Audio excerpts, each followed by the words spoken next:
नमस्कार दोस्तों, आज हम डिस्कस करने वाले हैं public policy and public policy model. ये वीडियो का पार्ट 1 होगा और अगर आप इसके नोट्स चाहते हैं तो आप मेरे टेलीग्राम चैनल से जाकर ले सकते हैं @पढ़ो तो ऐसे। तो दोस्तों चलिए डिस्कस करते हैं इस चैप्टर को। ताकि हम जानते हैं कि जो सेमेस्टर 4 है और जो सेमेस्टर 4 में जो पॉलिटिकल साइंस ऑनर्स के बच्चों को पढ़ना है, paper number 9 core 9, that is the public policy and administration in India. तो दोस्तों मैं सभी वीडियोस आपको बनाकर दूंगा इन सारे टॉपिक्स पे और पूरा का पूरा सिलेबस कंप्लीट करूंगा। तो मेरे चैनल को सब्सक्राइब करें और मेरे चैनल का नाम पढ़ो तो वैसे इसलिए ही है क्योंकि मैं ऐसा आपको पढ़ाऊंगा कि आपको चीजें बहुत समय तक याद रहेंगी और कुछ कुछ चीजें हमेशा याद रहेंगी। क्योंकि दोस्तों आप पॉलिटिकल साइंस ऑनर्स कर रहे हैं तो आपको कम से कम अपने डिग्री के सब्जेक्ट पे पकड़ होनी चाहिए। तो आज हम डिस्कस करने वाले हैं यूनिट 1 पब्लिक पॉलिसी का chapter number 1, that is the definition, characteristics and the models of public policy. So let's start. हम पब्लिक एडमिनिस्ट्रेशन की बात करें तो पब्लिक एडमिनिस्ट्रेशन का मेन फोकस होता है on the people and their problem, अर्थात समाज और समाज की समस्याओं पर। तो दोस्तों जो पब्लिक पॉलिसी है वह एक माध्यम है, वह एक मीडियम है, एक टूल है जिसके माध्यम से सरकार जो समाज में समस्याएं हैं लोगों की उनका निदान करती है। So the public policy is the instrument to serve the public, that is people of the state. People and their problem has been the central concern for the public administration, as I said. Thus, the public policy is the programs of action, that is the action part of the government, जो कि किस चीज पे focus करता है, तो जो लोग हैं और लोगों की समस्याएं हैं उनको दूर करने पे फोकस करता है। So that is the public policy tool to resolve the problems existing in the society. एक टूल है, एक माध्यम है जिससे समाज में जो भी समस्याएं हैं उनको दूर किया जा सकता है।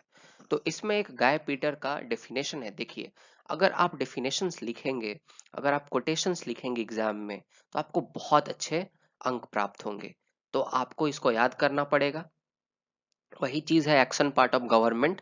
Public policy is the sum of government activities whether directly और थ्रू एजेंट्स। या तो सरकार खुद से एक्टिविटीज करती है या तो अपने एजेंट्स के थ्रू, जो अलग अलग उनके ऑर्गेनाइजेशंस हैं गवर्नमेंट के, as it has influence on the lives of people. So आपको इसको याद करना पड़ेगा, आप लिखेंगे तो आपको अच्छे मार्क्स मिलेंगे।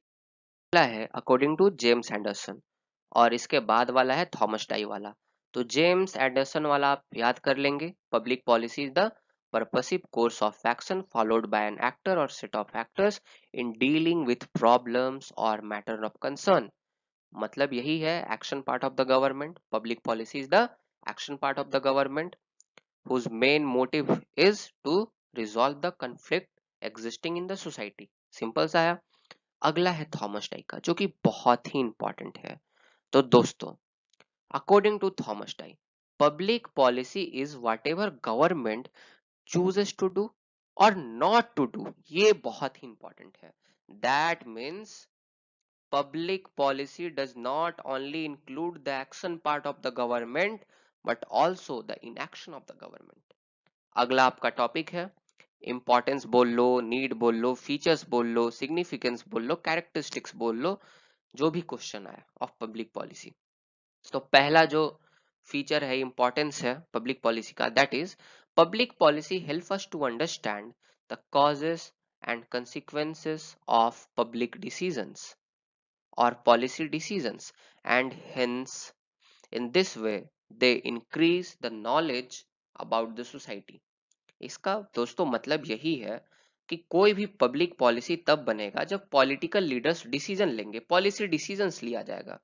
और पॉलिसी डिसीजन तब लिया जाएगा जब समाज में कोई समस्या हो, तो उस समस्या के कारण को जानकर पॉलिसी डिसीजन होगा। और जब पॉलिसी डिसीजन होगा और एक पब्लिक पॉलिसी तैयार होगा तो उसके बाद हम पब्लिक पॉलिसी के कंसिक्वेंसेस की, पब्लिक पॉलिसी लागू करने के क्या परिणाम होंगे, इसको भी जान सकते हैं। और इस तरह से हमें समाज की स्थिति का पता चलेगा कि समाज में क्या समस्याएं हैं, उनका क्या कारण है, और इस पब्लिक पॉलिसी से समाज में क्या बदलाव आएगा, इसके क्या परिणाम होंगे।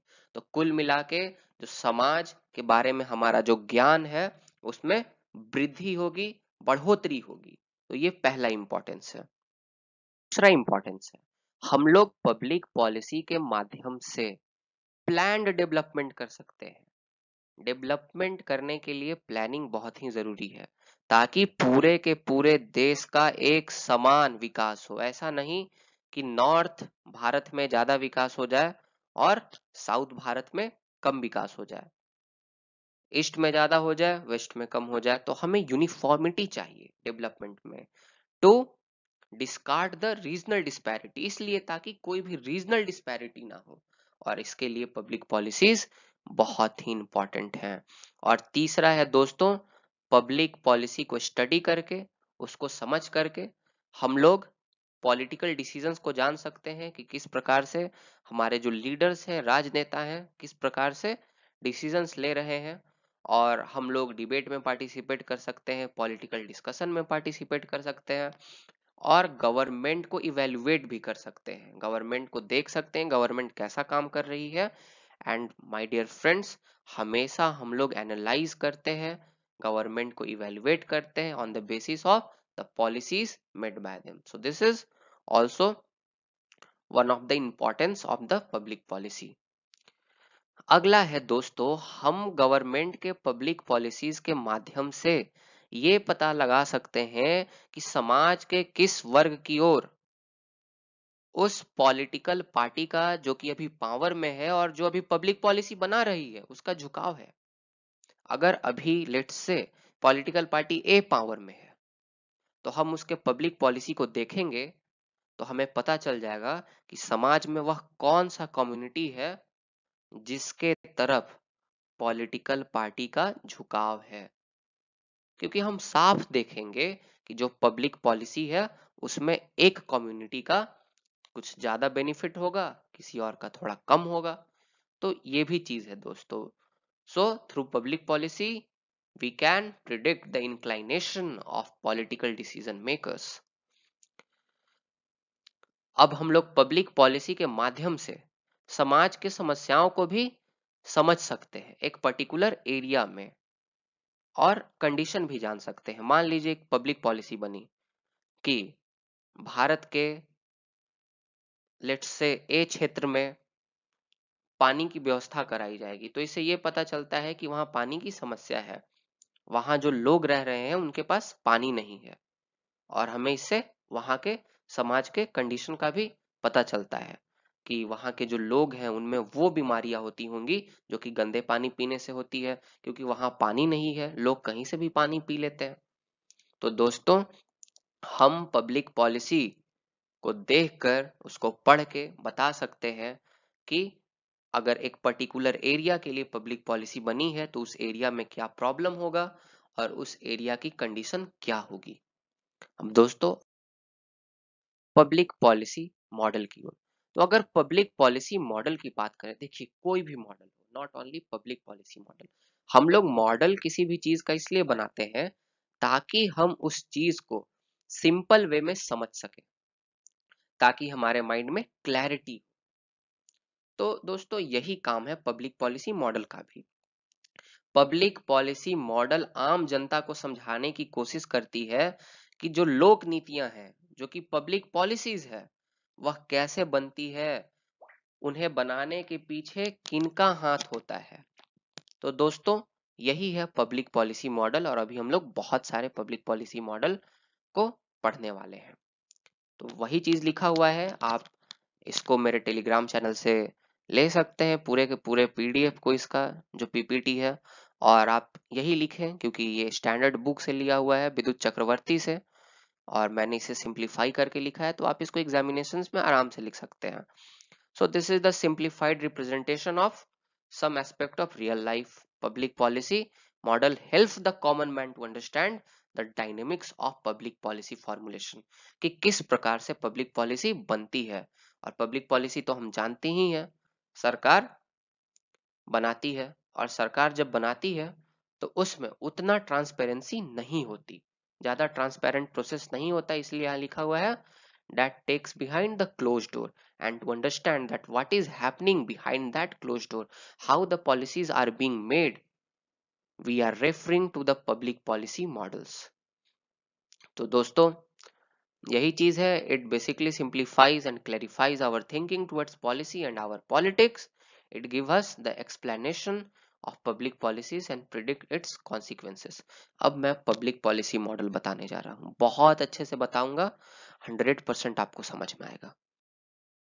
तो इतने सारे पब्लिक पॉलिसी मॉडल हैं, और भी बहुत सारे होते हैं, पर देखिए क्वेश्चन जो आएगा आपके पेपर मेन सेम में, वो कोई एक मॉडल से रिलेटेड नहीं होगा कि आपको लिख देगा कि what is the institutional model, ऐसे क्वेश्चन नहीं आएगा।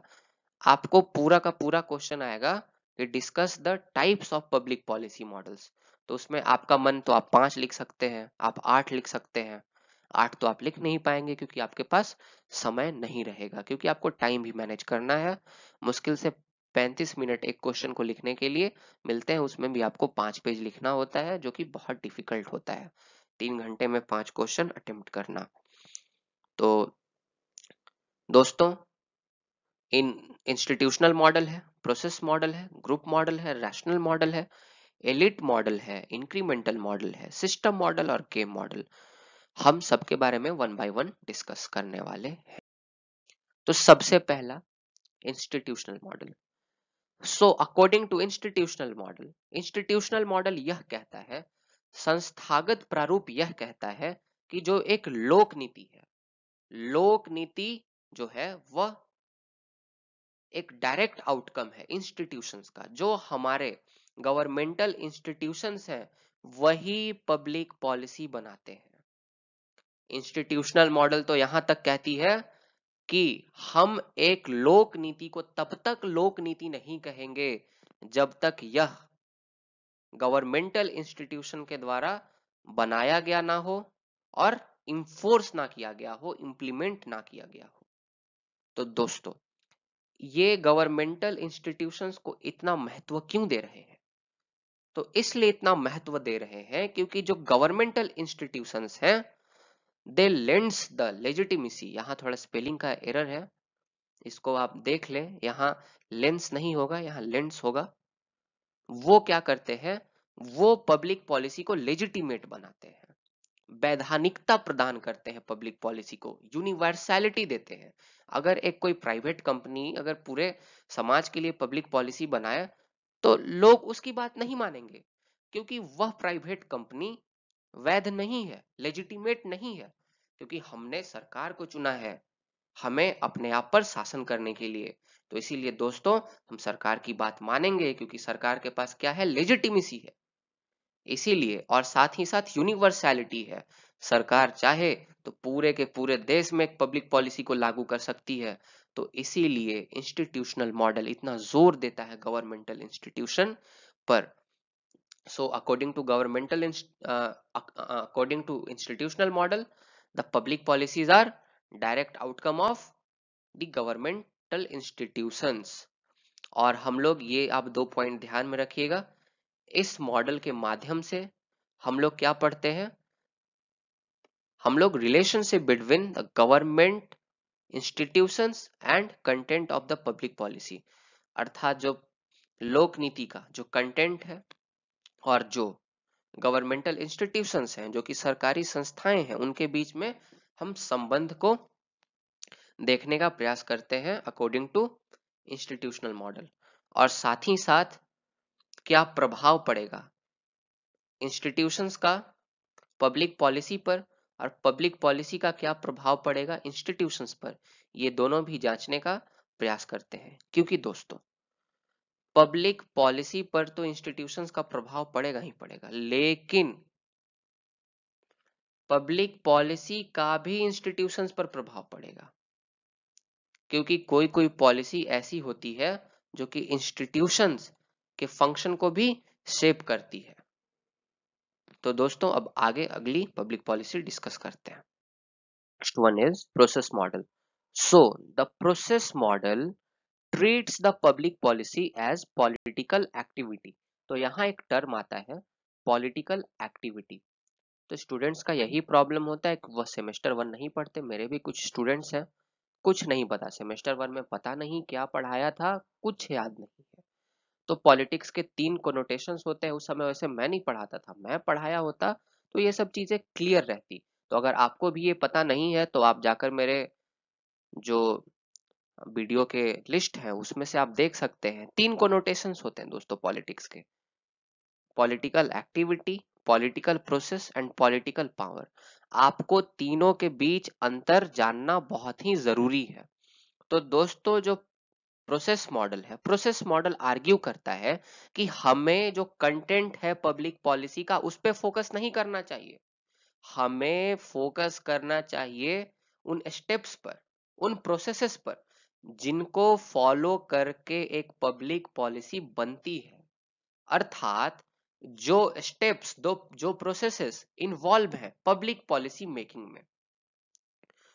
ये यह बोलता है, आर्ग्यू करता है कि जो पॉलिटिकल साइंटिस्ट है वह अपना ध्यान बस जो प्रोसेसेस हैं, जो स्टेजेस हैं, जो कि पब्लिक पॉलिसी को बनाने में आए, उन पर ही अपना ध्यान बस केंद्रित रखें।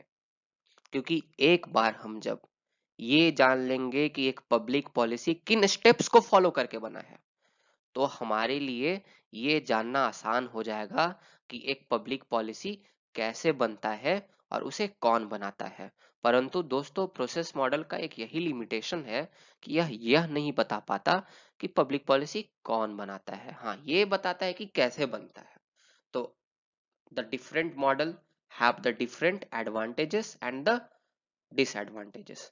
तो ये है प्रोसेस मॉडल और ये बताता है the steps of the public policies. तो किस किस स्टेप को फॉलो करके एक पब्लिक पॉलिसी बनती है। That is the identification of the problem, formulating policy proposal to deal with the problems, policy adoption, policy implementation and policy evaluation. तो ये जो 3 पॉइंट है यहाँ से, ये तो आपको पॉलिसी फॉर्मुलेशन के अंतर्गत आ जाएंगे, क्योंकि public policy making usually have 3 steps, that is policy formulation, policy implementation and policy evaluation. तो मैं अभी इसको आपको एक्सप्लेन नहीं कर रहा और आपको मॉडल्स में ज्यादा लिखना भी नहीं है इन लोगों के बारे में। इन जो टर्म्स हैं, ये जो स्टेप्स हैं, इसको मैं आपको सेकंड चैप्टर में डिटेल में बताऊंगा, इसलिए मैं इसको यहाँ अभी छोड़ दे रहा हूँ। और दोस्तों बाकी के जो मॉडल्स हैं वो मैं नेक्स्ट वीडियो में कवर करने वाला हूँ और आपको बहुत अच्छे से समझाऊंगा, इसकी मैं गारंटी लेता हूँ। और अगर आपको वीडियो पसंद आया, अगर आपको समझ में आ रहा है, तो आप मेरे वीडियो को लाइक करें, मेरे चैनल को सब्सक्राइब करें और दोस्तों शेयर करें मेरे वीडियोस को, और अच्छे से ध्यान लगा के पढ़ें। क्योंकि दोस्तों इस तरह से नॉलेज एक्वायर करें कि वह आपके पास हमेशा के लिए रहे। ऐसे डिग्री लेकर क्या होने वाला, कुछ नहीं होने वाला। डिग्री लेकर बहुत सारे लोग हैं। तो मैं यही उम्मीद करता हूं कि आप मन लगाकर पढ़ रहे होंगे और आप ज्ञान प्राप्त करने के लिए पढ़ रहे हैं। और जब ज्ञान होगा तो नंबर तो खुद आएंगे ही आएंगे। धन्यवाद दोस्तों।